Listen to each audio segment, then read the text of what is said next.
हाँ जी, पीजीबीपी कर रहे थे। सेक्शन 32, सेक्शन 32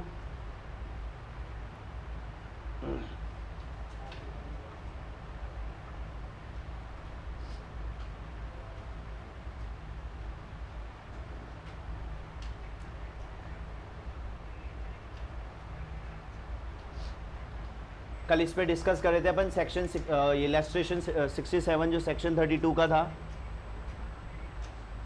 एक मिस्टर एक्स है, उसका टी मैन्युफैक्चरिंग का काम है। एक मशीनरी परचेज करी है उसने 10 अप्रैल 2022 को 10 लाख रुपए की, और वो कंप्यूट कुछ इस तरीके से कर रहा है।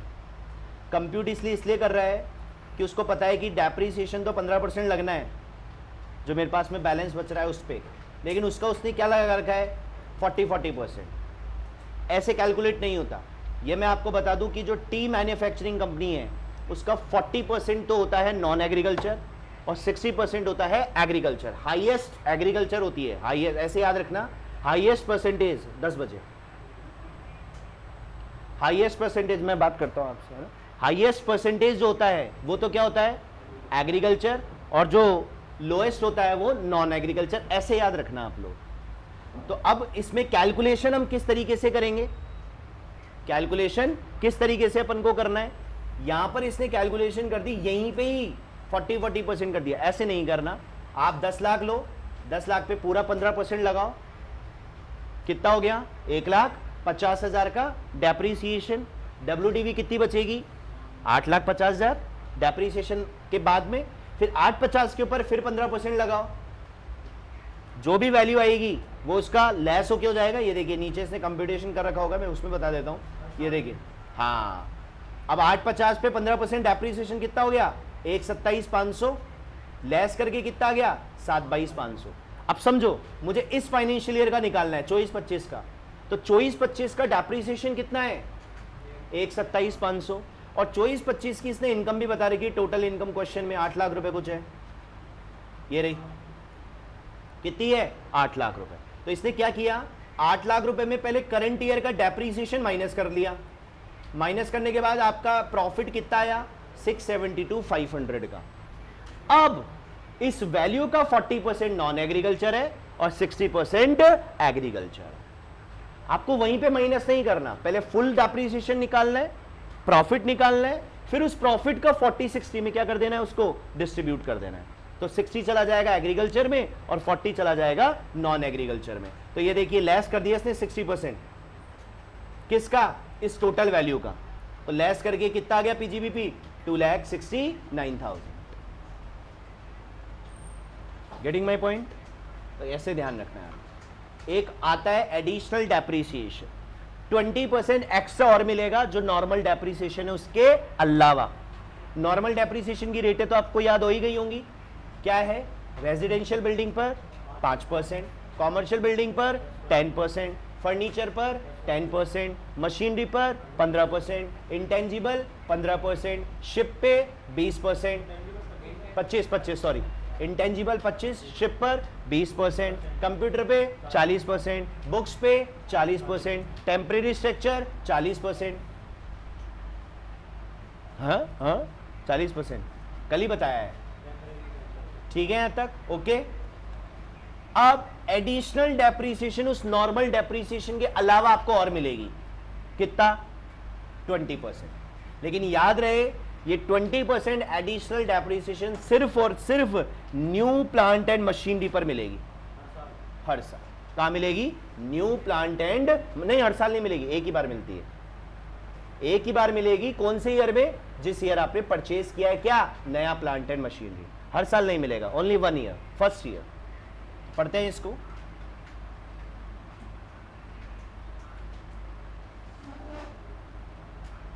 Additional depreciation is applicable on all SSC. All SSC जहां पर भी वर्ड आ जाए इसका मतलब यह है हर तरीके का सी, चाहे इंडिविजुअल हो, चाहे एचयूएफ हो, चाहे पार्टनरशिप फर्म हो, चाहे कंपनी हो, engage in the business of manufacturing. ये इंपॉर्टेंट है। अगर आप ट्रेडर हैं, अगर आप ट्रेडर है और मशीन खरीदते हैं तो एडिशनल डेप्रीसिएशन नहीं मिलेगा। एडिशनल डेप्रीसिएशन किसको मिलता है, सिर्फ मैन्युफैक्चरर को, क्योंकि यार मशीन खरीदेगा भी वही ना। ट्रेडर क्या करेगा मशीन खरीद के, तू मैन्युफैक्चरिंग तो करता ही नहीं है, और एडिशनल डेप्रिसिएशन तो हम सिर्फ और सिर्फ किस पर देते हैं, मशीन के ऊपर, ऑफ एनी आर्टिकल और thing.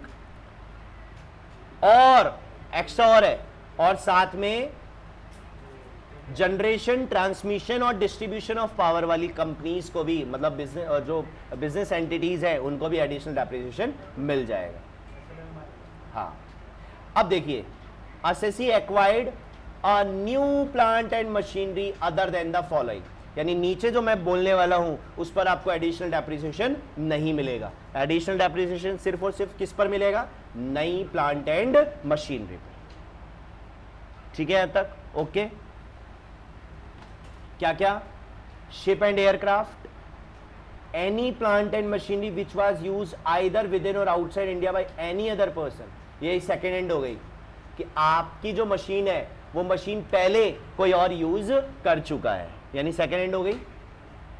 Any plant and machinery अगर आपने ऑफिस प्रीमाइसेस में या किसी रेजिडेंशियल अकोमोडेशन में इंस्टॉल की है, यानी कि एडिशनल डेप्रिसिएशन का के लिए आपका इंस्टॉलेशन कहाँ होना चाहिए, फैक्ट्री में, ऑफिस में या आपके रेजिडेंशियल हाउसेज में नहीं होना चाहिए। और कोई भी ऑफिस अप्लायंसेस पर भी आपको एडिशनल डेप्रिसिएशन नहीं मिलेगा। रेट कितनी है, 20% of the actual cost.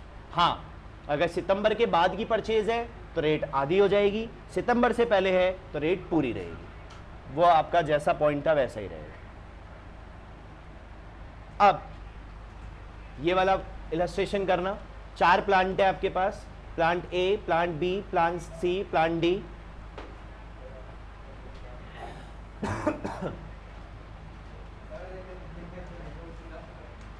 Acquisition की डेट आपको दे रखी है, एक्विजिशन की कॉस्ट आपको दे रखी है, और डेप्रिसिएशन की रेट आपको दे रखी है।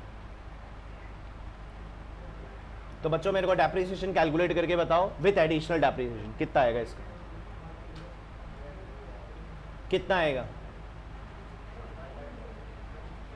आप कंप्यूटेशन कैसे बनाएंगे, नॉर्मल डेप्रिसिएशन का अलग कर ले और एडिशनल का अलग कर ले।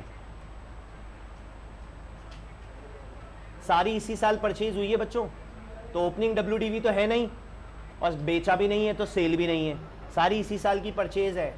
तो नॉर्मल डेप्रिसिएशन और एडिशनल डेप्रिसिएशन दोनों लगाओ।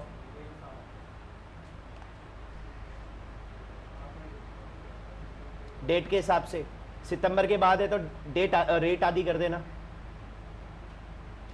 अच्छा, 2 फाइनेंशियल ईयर की कहानी है बच्चों ये। प्लांट डी जो है वो अगले फाइनेंशियल ईयर में परचेज हुआ है,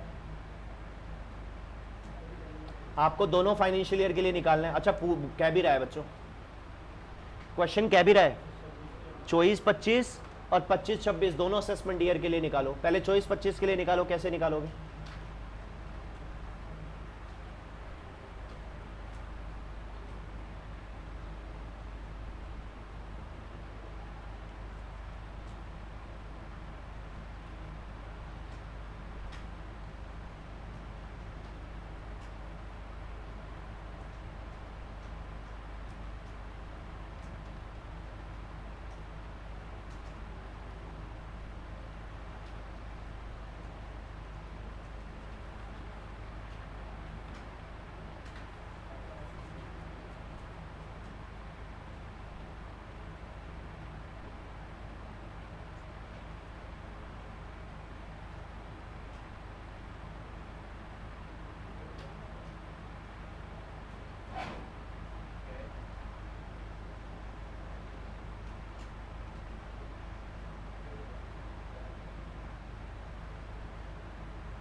निकल गया बच्चों।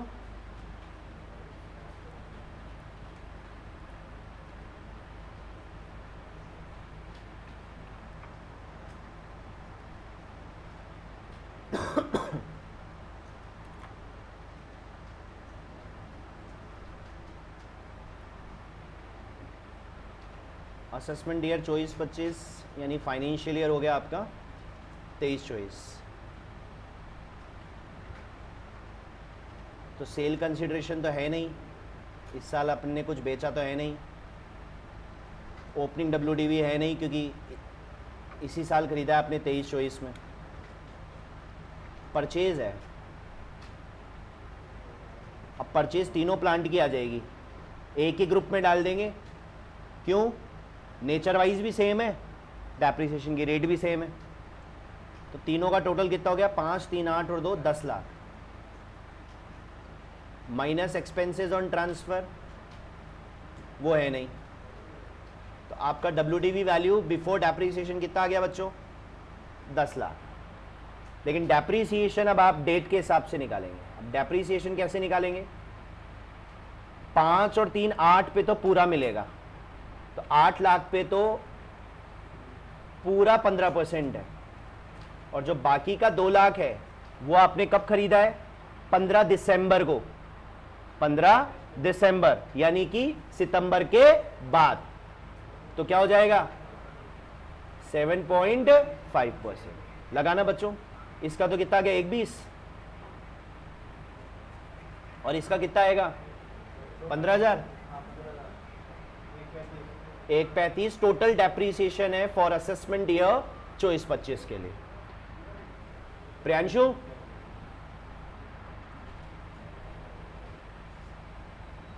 बोल रहा है प्रियांशु? बच्चे के हाँ 135 हो गया।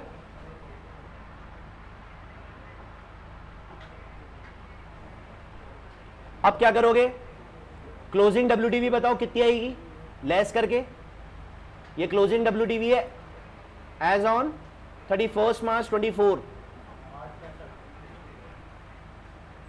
865, 865। अब नेक्स्ट ईयर के लिए आ जाओ। नेक्स्ट ईयर है असेसमेंट ईयर 25-26 यानी फाइनेंशियल ईयर 24-25। हाँ बच्चों, बेचा तो कुछ भी नहीं है इस साल भी, सेल कंसिडरेशन तो नीली है, माइनस ओपनिंग WDV है एज ऑन 1 अप्रैल 24 को, ये रही 865। इस साल परचेज और है आपकी, ये रही 5 मई को, कितनी? 1 लाख। एक्सपेंसेस ऑन ट्रांसफर वो है नहीं, तो आपकी क्लोजिंग WDV कितनी हो गई? वो सॉरी क्लोजिंग क्यों, WDV बिफोर डेप्रिसिएशन कितना आया बच्चों? 965, नेगेटिव में आ रहा है ना। अब डेप्रिसिएशन लगाओ, डेप्रिसिएशन इस पर तो पूरा लगेगा 865 पे तो, क्योंकि तो पुराना WDV है, और जो नई परचेज हुई है 1 लाख, ये कब परचेज हुई है? 5 मई को, पूरी लगेगी 15%। लगाओ कितना आ रहा है इसका 15%?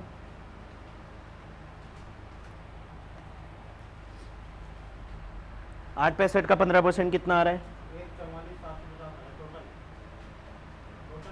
अच्छा, तो मेरे को डेप्रिसिएशन बताओ ना। 129 ये डेप्रिसिएशन, दोनों का टोटल कर दो।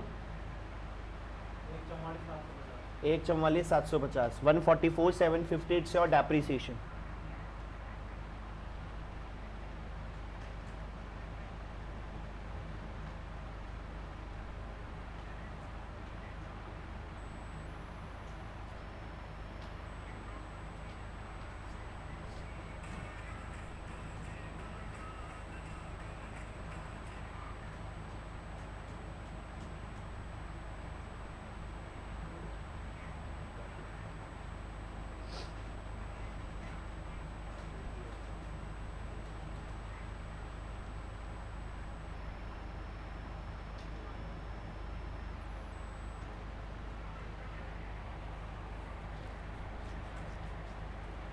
डन बच्चों?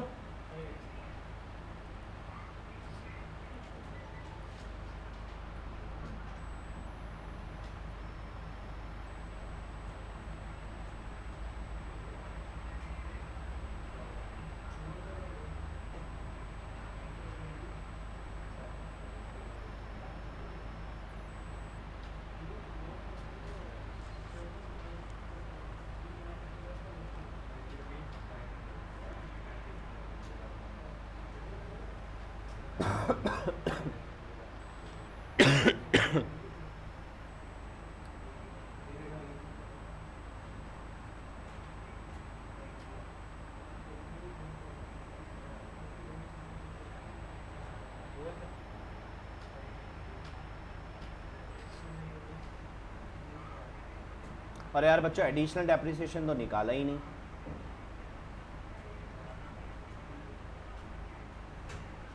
ये कितना आया था अपना, 1.35 आया था ना फर्स्ट वाले का। कोई नहीं, अब इधर देख लो एडिशनल डेप्रिसिएशन कैसे निकालेंगे। टोटल प्लांट एंड मशीनरी कितने की है, यहाँ पर भी वही लगेगा बच्चों, 5 और 3 8।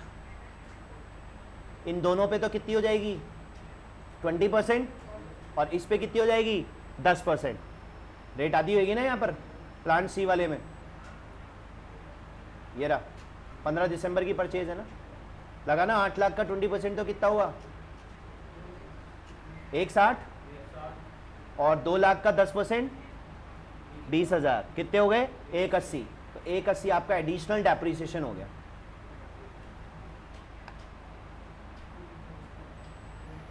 अपन क्या सिंपली नॉर्मल निकाल दिया बच्चों। अब टोटल डेप्रिसिएशन कितना हो गया 3,15,000। तो आपको 10 लाख में से, इधर 10 लाख में से 1.35 नहीं, 180 प्लस 1.35, टोटल डेप्रिसिएशन कितना है इसका, एडिशनल डेप्रिसिएशन भी आ गया ना 180। 315 लेस करो 10 लाख में से, तो आपका क्लोजिंग WD भी बदल जाएगा 685। ये आएगा आपका क्लोजिंग WDV। ये रहा।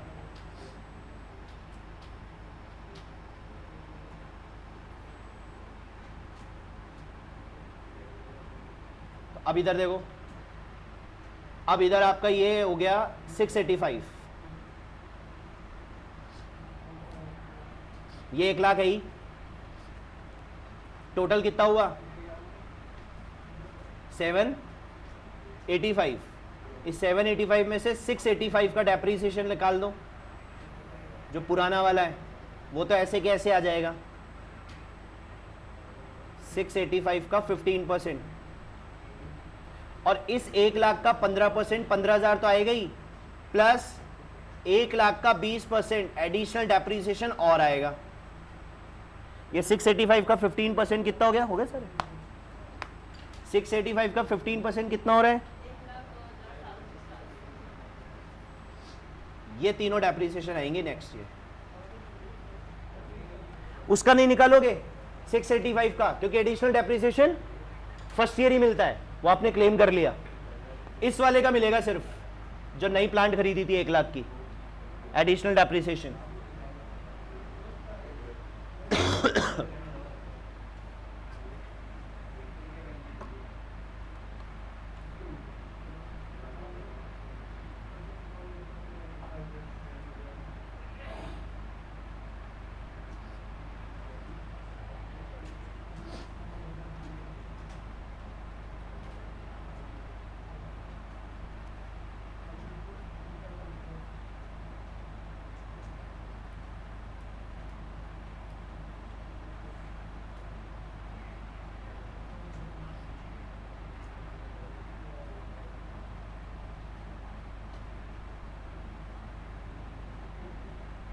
डन बच्चों,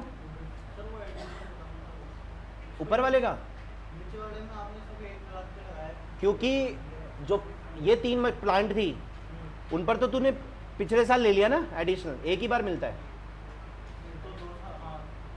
तो सिर्फ इसी पे ही लिया मैंने।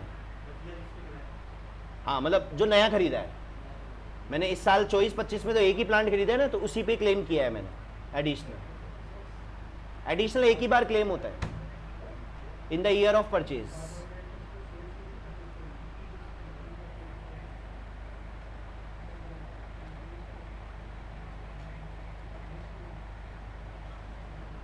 चालीस कहां से आ गया इसका,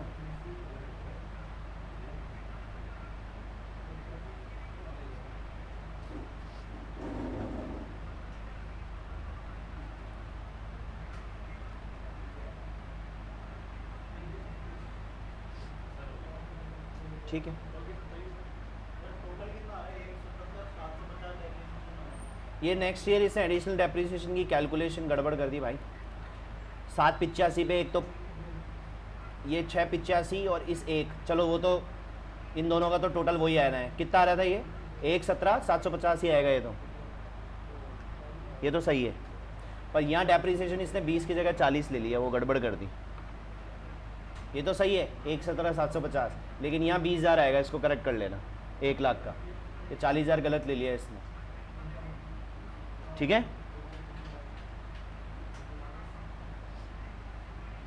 सर एक बार वो खोलना है, पेज खोलना है।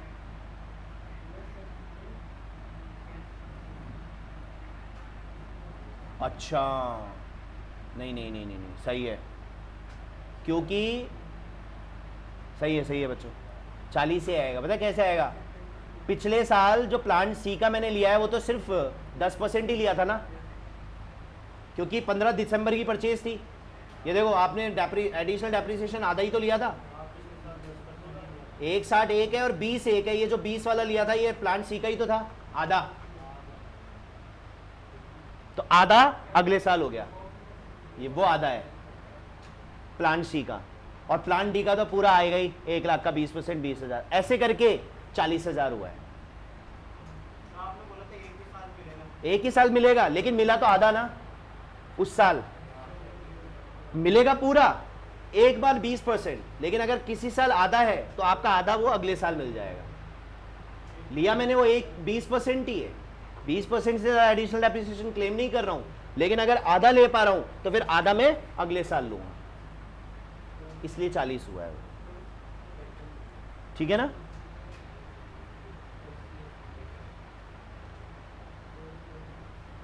ये वाला करो,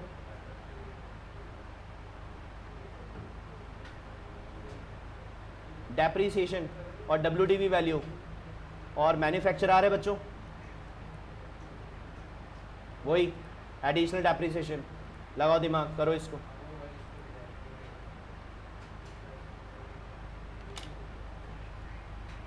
पुट टू यूज की डेट भी देखनी है आपको डेप्रिसिएशन हमेशा पुट टू यूज के हिसाब से लगाना है। करो इसको।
प्लांट मशीनरी पे 777,500 आ रहे हैं,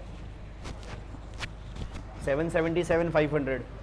एडिशनल डेप्रिसिएशन मशीनरी एफ पे नहीं मिलेगा, मोटर कार पे नहीं मिलेगा और एसी पे नहीं मिलेगा, बिल्डिंग पे तो वैसे ही नहीं मिलेगा।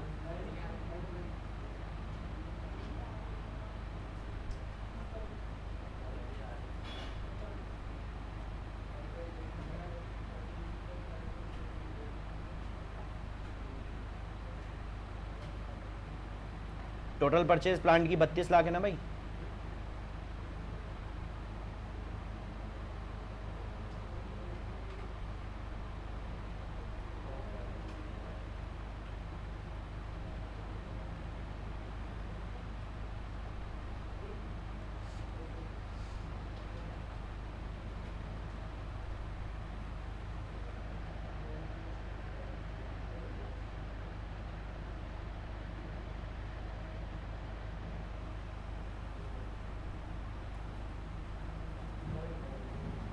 नहीं हुई कैलकुलेशन 7,35,000 है?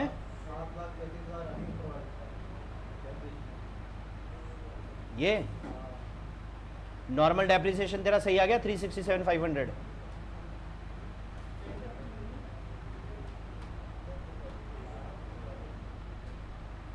केवल उसमें पड़ गया 20% प्लस करके निकाला है? एडिशनल अभी नॉर्मल बता, नॉर्मल आ गया 367,500 तेरा। 20% नहीं दिया अरे यार नॉर्मल भी तो करेगा ना भाई, नॉर्मल तो देगा ही देगा 15%। उसमें जोड़ के ही बता रहा जोड़ के नहीं, मैं यूं कह रहा हूँ एडिशनल हटा, नॉर्मल डेप्रिसिएशन 15% कितना आ रहा है तेरा?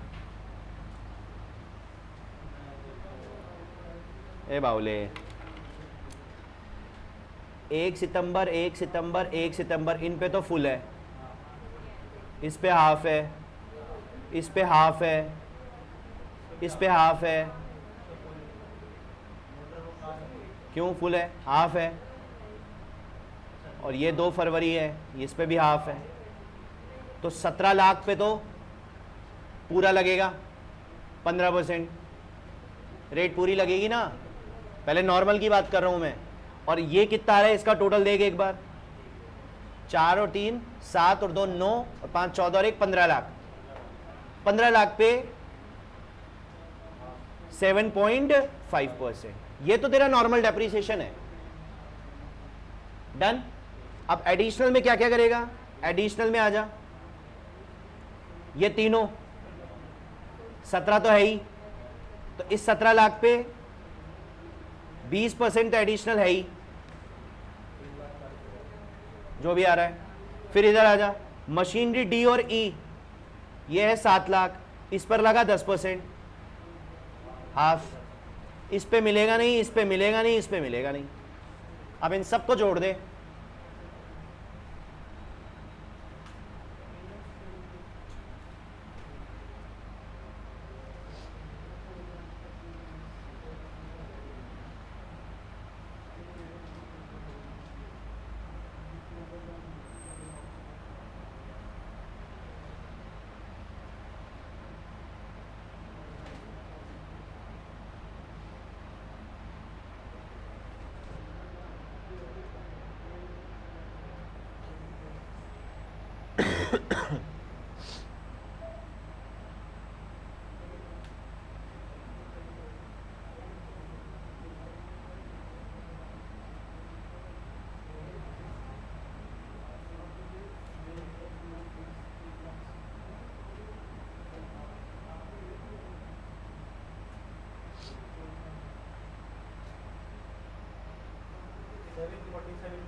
नहीं रे, ये कर दिया पूरा मैंने यार, फिर भी यार तू गड़बड़ करता है। सर ये अरमान कौन सी कंपनी है? India automobile.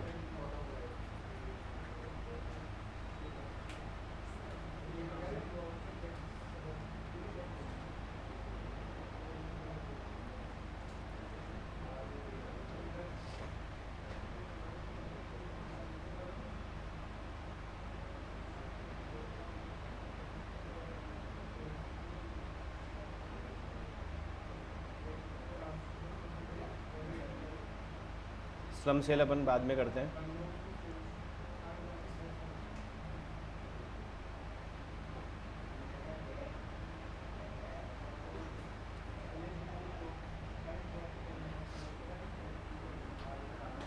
एक्चुअल कॉस्ट और ये बड़े क्वेश्चंस में आएंगे तब मैं बताता हूँ आपको।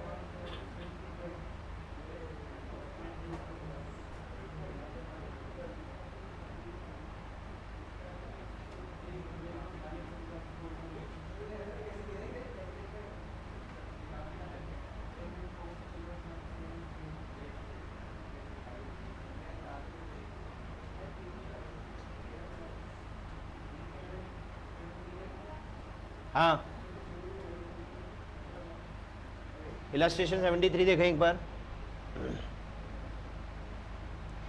आपको डेप्रीसिएशन असेट के ऊपर तभी मिलता है जब आप पेमेंट अदर देन कैश करते हैं, यानी अगर आपने असेट का पेमेंट किस में किया है, कैश में, तो फिर आपको डेप्रीसिएशन नहीं मिलेगा। ये ध्यान रखना, depreciation can be claimed only when it is paid by account पे चेक और अकाउंट पे बैंक ड्राफ्ट। अब जैसे ये देखो, एक WDV है प्लांट की, WDV मतलब ओपनिंग वैल्यू है 10 लाख।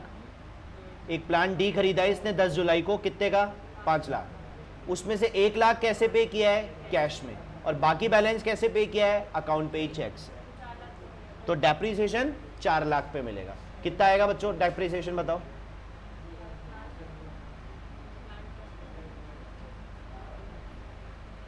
कितना आ जाएगा डेप्रीसिएशन? 10 लाख पे तो पूरा ले लो 15%, और 4 लाख पे भी पूरा ही मिलेगा, 10 जुलाई है ना। 290, अच्छा सॉरी 210 हो गया ये तो।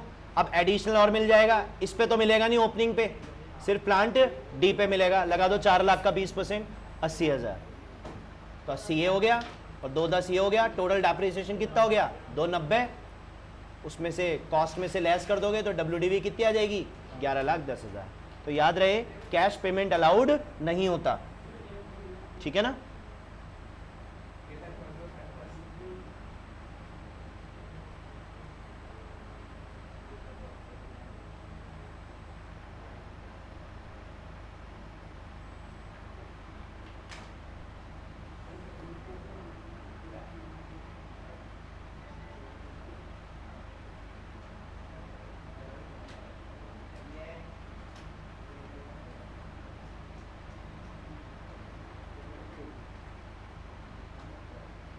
एक्चुअल कॉस्ट वाला है, देखते हैं इनको।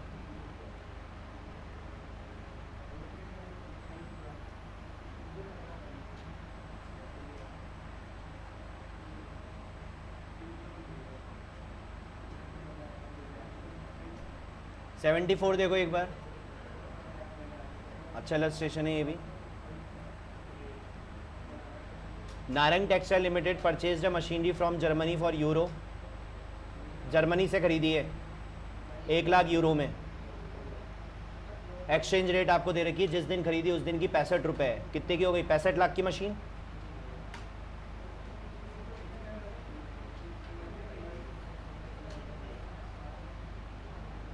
अभी कह रहा है the assessee took a forward exchange rate on 5 अक्टूबर। 5 अक्टूबर को कौन सी डेट आ गई है,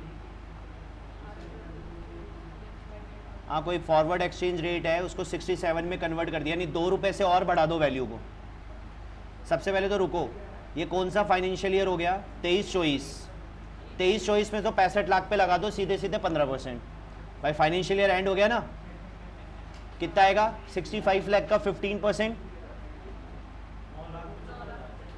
9,75,000 तो डेप्रिसिएशन हो गया इस फाइनेंशियल ईयर का। लेस करके WDV कितनी आई, 65 लाख में से लेस कर दो 9,75।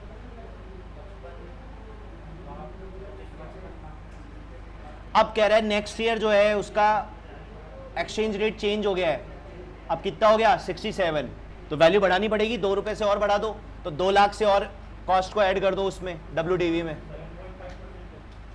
नहीं परसेंटेज तो वही लगना है, पर कॉस्ट बढ़ जाएगी 2 लाख से। भाई आपकी 55-25 आ रही थी ना, तो 1 लाख पे 2 रुपए के हिसाब से 2 लाख और बढ़ा दो, कितनी हो गई 57-25, उस पर सीधे सीधे 15% लगेगी तो पूरी।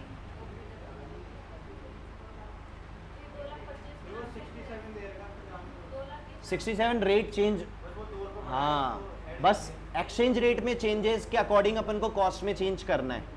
एक्सचेंज रेट बढ़ गई तो बढ़ा दो, कम हो गई तो लेस कर देते। हाँ, WDV में से एडजस्टमेंट होगा इसका।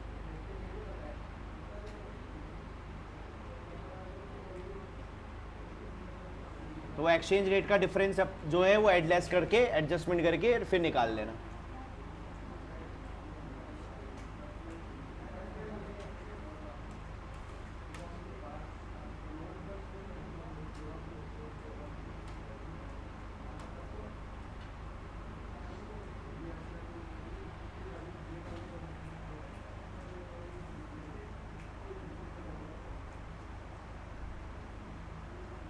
चलो अब एक टीडीएस का पॉइंट करते हैं।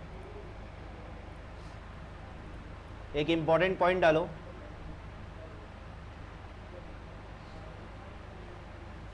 Section 40A।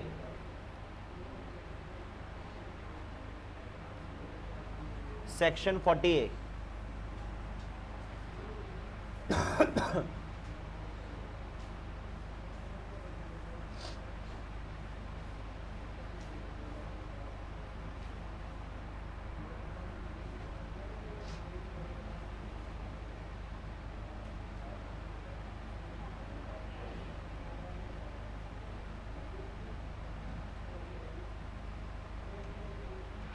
हाँ भाई, ये क्या कहता है? Non deduction of TDS, non deduction of TDS. और ये डिसअलाउड का सेक्शन है, डिसअलाउड एक्सपेंस। ये कहता है कि अगर किसी भी एक्सपेंसेस पर टीडीएस काटना था और आपने नहीं काटा तो आपका एक्सपेंसेस क्या हो जाएगा? डिसअलाउड। तो मैं पहले आप लोगों को लिखवा देता हूं, लिखिए।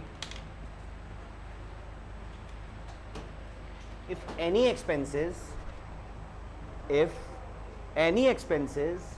on which TDS need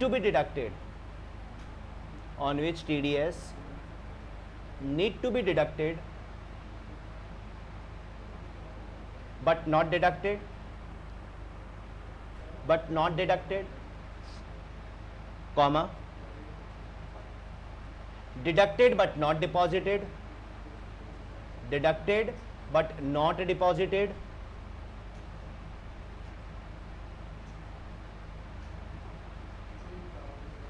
comma, deposited but after the due date of return filing,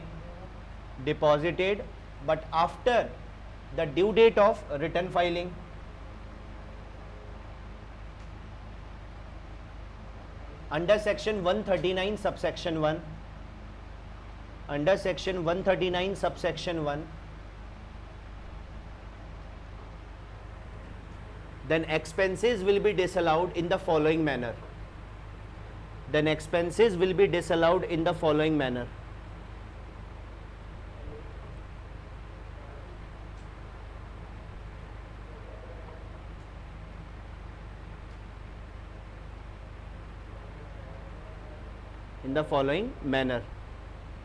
Number 1, if expenses paid to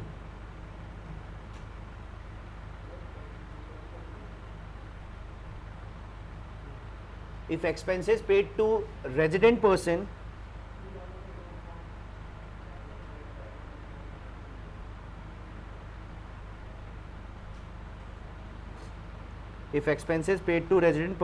then 30% of total expenses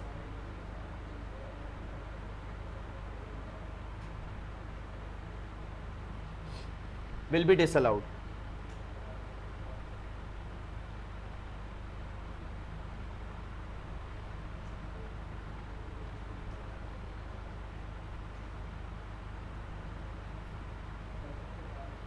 Number 2,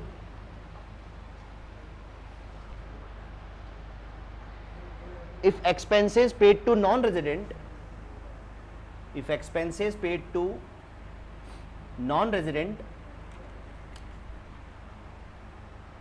then 100% of expenses, of total expenses will be disallowed.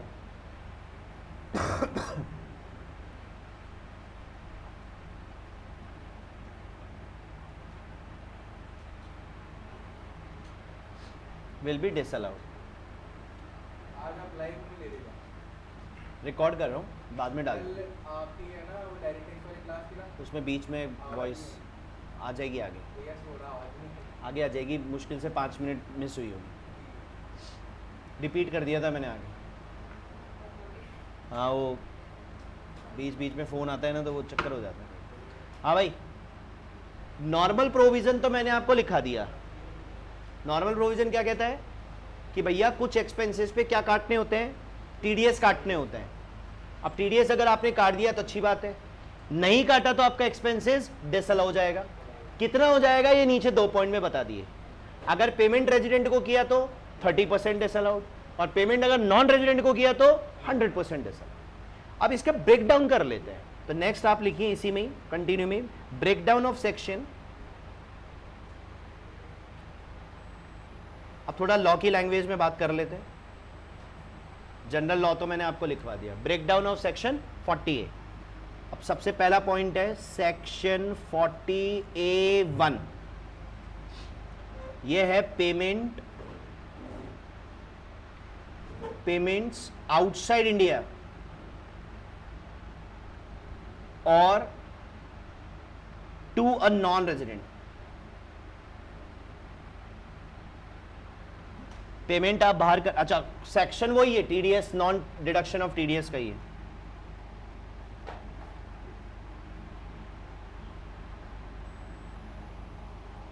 अब इसमें आप लिखेंगे any interest, लिखें any interest royalty, any interest comma royalty comma fees for technical services, fees for technical services और any other sum, और any other सम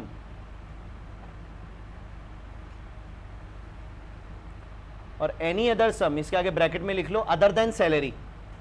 salary इसमें नहीं आएगा इस सेक्शन में। Other than salary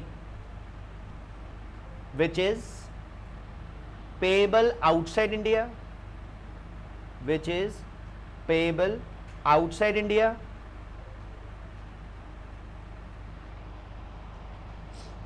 or payable to a non-resident, or payable to a non-resident,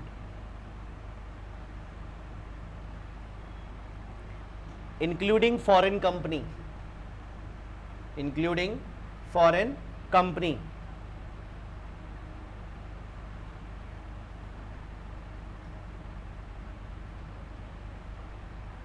shall not be allowed as deduction, shall not be allowed as deduction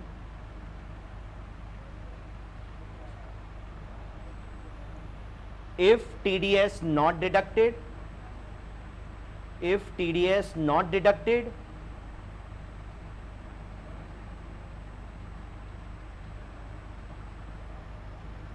or deducted but not deposited, or deducted but not deposited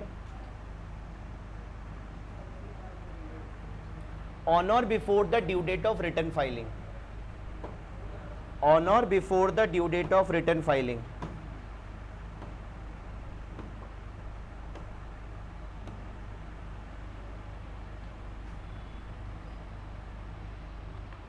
वही मैंने ऊपर आसान भाषा में लिखवा दिया था, but मैं लॉ का भी लिखवा रहा हूं।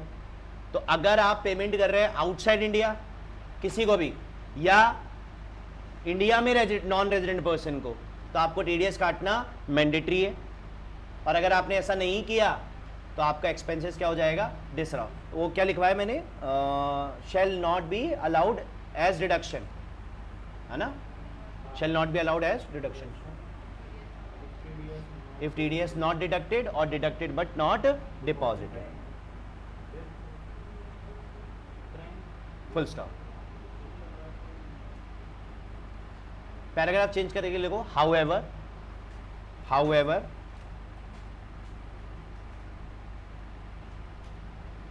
such expenses is allowed,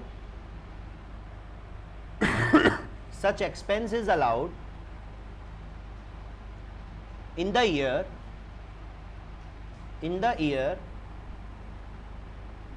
in which TDS is actually deducted and paid. In the year in which TDS is actually deducted and paid.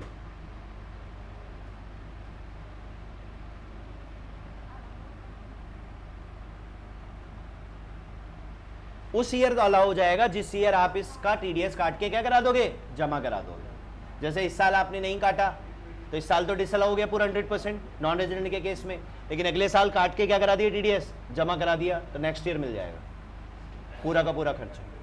Example लिखो तो लिख लो, देखो इसमें एक example, if assessee pay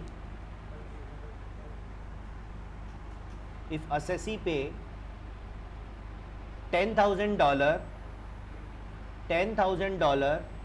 to a foreign consultant, $10,000 to a foreign consultant for technical advice,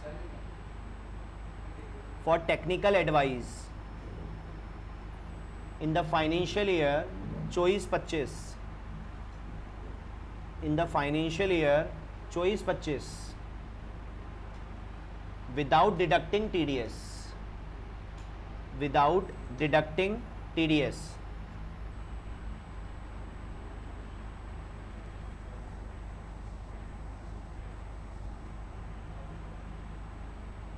full stop.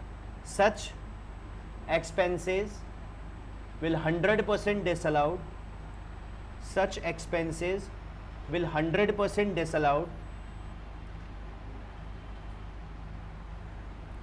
in the financial year 24-25, in the financial year 24-25.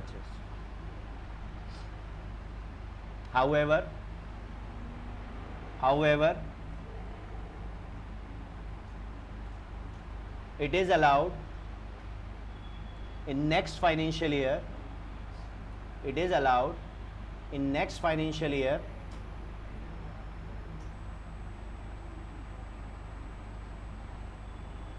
पच्चीस छब्बीस if TDS deducted and deposited, if TDS deducted and deposited.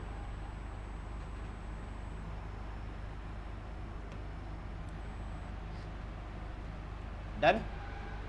Second point, section 40A break down करवा रहा हूं मैं। यह है payment to resident का, payment to resident, चाहो तो इसके नीचे लिख लो 30% डिसअलाउड रूल, वो इस सेक्शन में कहा गया है। 30% वाला पॉइंट इस सेक्शन में कहा है।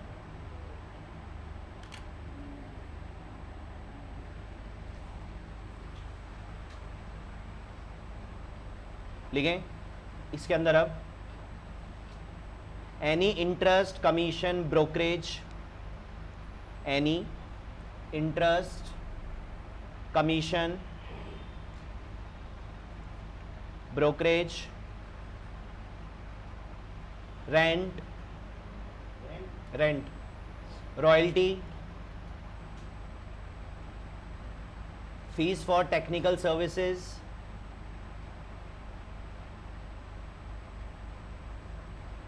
fees for professional services,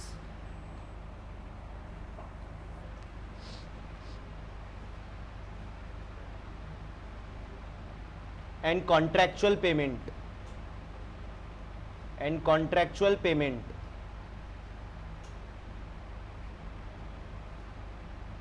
payable to resident,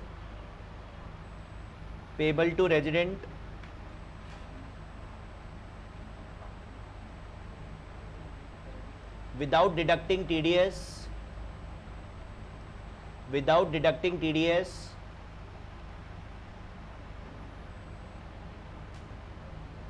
or deducted but not deposited,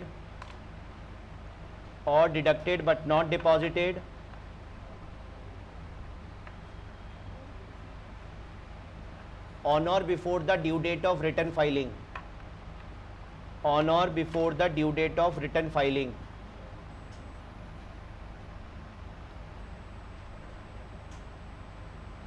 then due date of return filing, then 30% of total expenses will be disallowed. Then 30% of total expenses will be disallowed.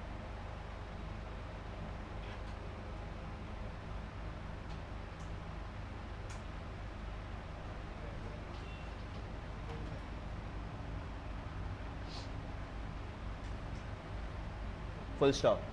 However,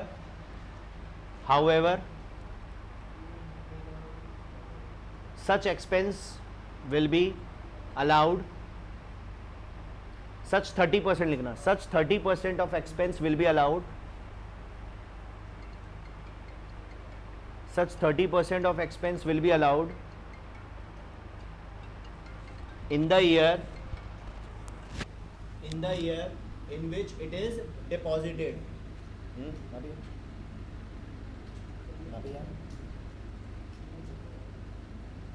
कौन से पहनने लग गए? हाँ पीछे गरबा का आया होगा, गरबा वो तो 1 महीना गरबा करवाएंगे, गरबा ये अपन कराएंगे 1 महीना, ये नहीं आते क्या नवरात्रा, उसमें गरबा क्लासेस चलाएंगे 1 महीना, और तो यही ना, टिकट विकेट रखेंगे, बढ़िया करेंगे अच्छे से, उसका लग रहा है। हाँ ओके, देखते हैं, करवाता हूँ, आता हूँ आपके पास।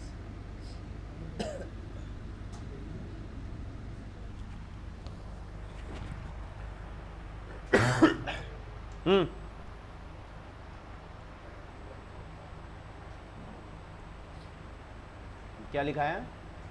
However, Such 30% of expense will be allowed in the year in which it is deposited. ठीक है, नेक्स्ट देखिए, third, section 40 A2, section 40 A2, heading डालिए इनकम टैक्स।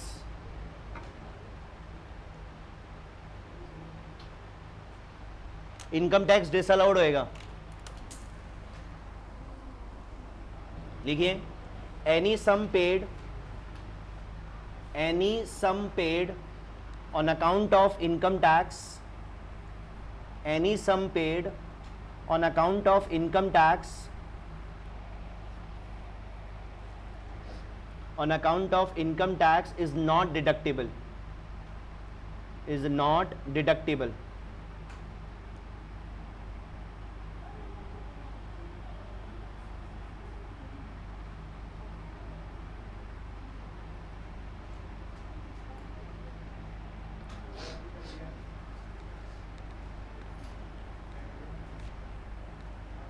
नेक्स्ट लिखिए सेक्शन 40A3,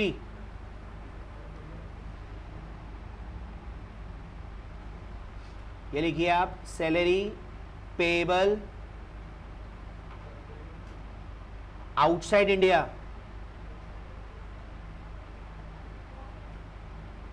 या to non resident,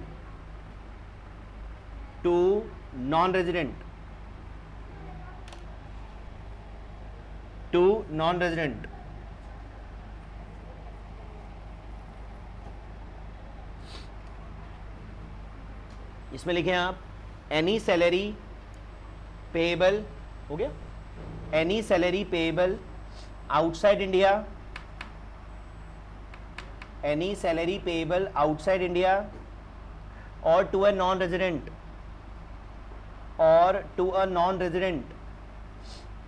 will be disallowed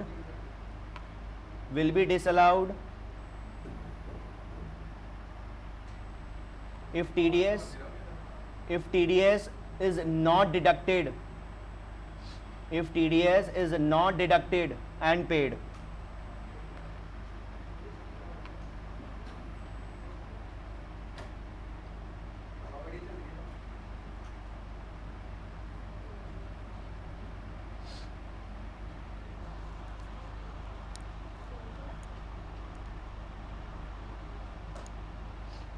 next लिखें 5th number, section 40A4, 40A4 payment to provident fund,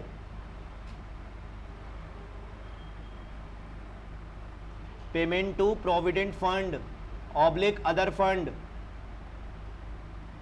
oblique other funds.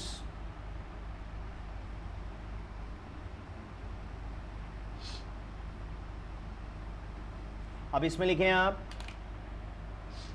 कौन है?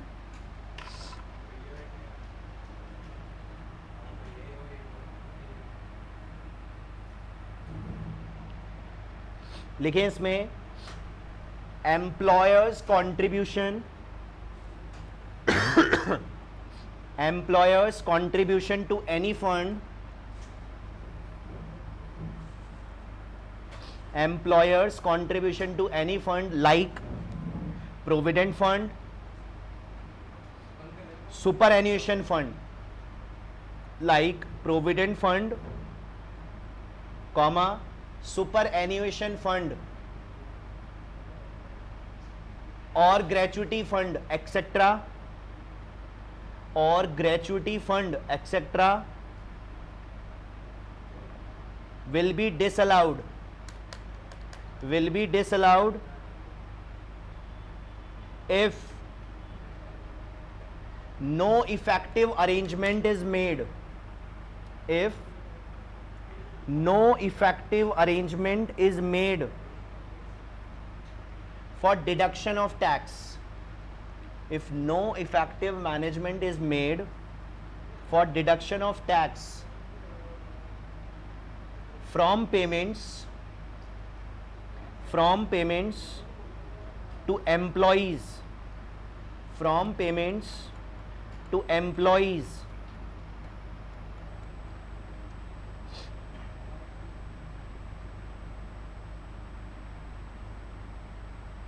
when amount,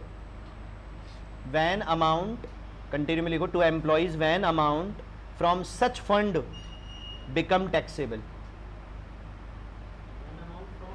such fund become taxable. यानी वही इन सब पे टीडीएस वीडीएस कटना होता है, नहीं काटा डिसअलाउ कर देंगे। पॉइंट नंबर 6, हाँ, section 40A5, the last point, tax paid on non monetary perquisites, non monetary परक्यूसिट्स।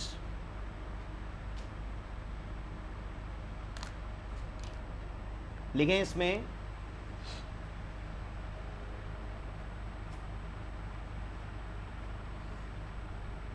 Any tax actually paid by employer, any tax actually paid by the employer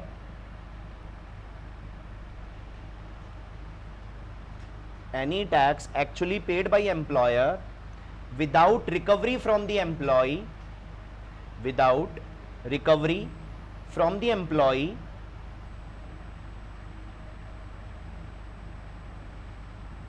on non-monetary perquisites, on non-monetary perquisites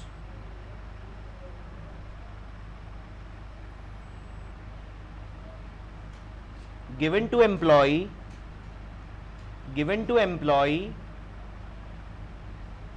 is allowed, given to employee is allowed only if TDS deducted,